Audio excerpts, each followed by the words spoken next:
As a famous cartoon wabbit once said, what kind of a Mickey Mouse organization would name their team the Ducks? No, not Wild Wing, stop it. Oh. Yeah.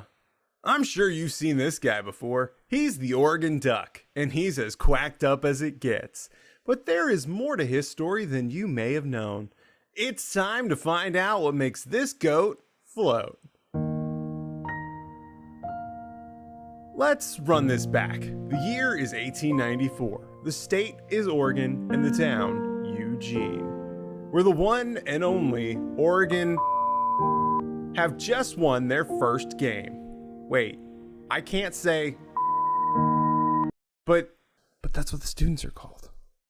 Like, that's in the yearbook. Like, okay, so I'm good now. Like, I can use it. Okay.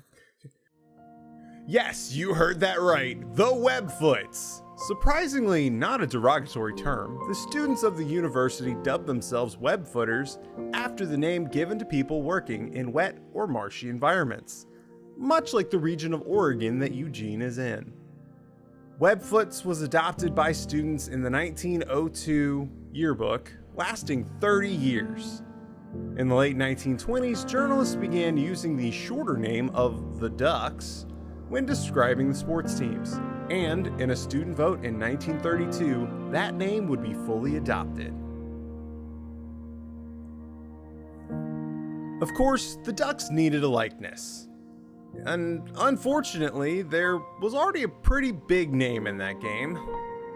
Fortunately, however, the school's athletic director just happened to be good friends with Disney artist Mike Royer, and in 1947, Walt Disney himself would agree to a handshake deal to allow the express use of Donald Duck as the official mascot for the University of Oregon. However, after Walt died and was put into cryosleep under the Pirates of the Caribbean ride, the company invoked trademark law. Oregon won the case due to a single image, a photo of Walt Disney wearing Donald Duck branded Oregon merchandise alongside the president and athletic director of the school, and Puddles the Duck. More on him in a moment.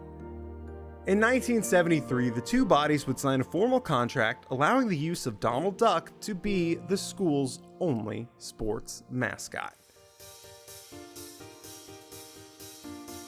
Okay, let's run this back one more time. He is the Duck, and he is the one and only mascot of the University of Oregon. Beginning in the late 1940s, the foulest quack in town began appearing at sporting events. Even with an official okay from the head mouse himself, Oregon surprisingly never actually used the Donald Duck costume.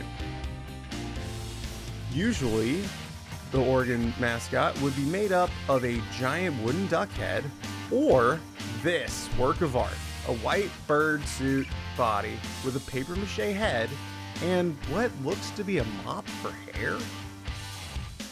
The current version of the duck is possibly the most recognizable mascot in the nation, wearing his signature, yet distinct, green sailor shirt, sailing cap, and in what usually a yellow Oregon bandana. He's straight Donald Ducking that Winnie the Pooh too, because he doesn't wear pants. And no, his name is not Puddles. I think we need to run this back one more time. His name is Puddles the Duck, and he was the one and only live mascot at Oregon. Puddles was first introduced to football the same way as many early live mascots were, by being dragged there, quacking and flapping by fraternity bros. But hey, it was the 1920s, things were different. Puddles is a white pecking duck from a nearby pond. He is the original inspiration for the Ducks logo prior to Donald. Whatever you do, don't mix the two up. In a social media post, the duck pleaded with everyone to, and I quote, "Call me Duck, call me Mr. Duck, call me the Oregon Duck, call me for dinner, for a game of ping pong, for a snack. Call me often. Just remember that I'm not Puddles." The live mascot was removed from use in the 1940s, citing Humane Society complaints.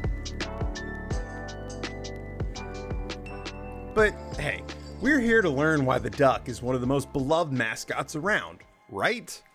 Well, besides being adorable, he is a traditionalist. His number one tradition is performing push-ups after every score.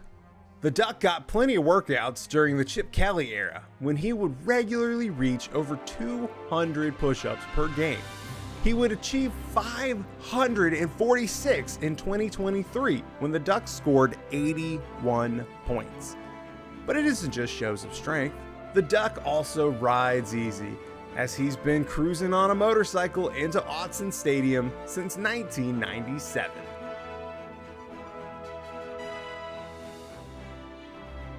In case you didn't notice, the duck is actually just a guy in a costume. This fact increases in strangeness when he wears costumes of his own. The duck has regularly been seen out of uniform as a wacky waving inflatable arm flailing tube man, the Grinch, Bat Duck again, Darth Vader, Mr. Duck Tato Head, a Ducky Bear, a Laboo Duck, a Lego figure, Dion Sand Duck, a Min Duck, a Turduck, Sand Duck Claws, and yes, even Forky.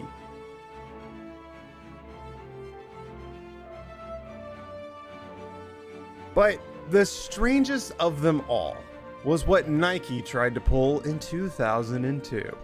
I'm not running it back this time because this thing is named the Mandrake, but everyone just calls it the Robo-Duck.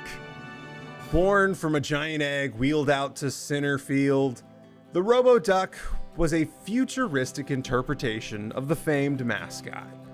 The idea was to create a mascot that could avoid the Disney licensing deal, also to sell action figures. The gimmick was dropped by the end of the 2002 season.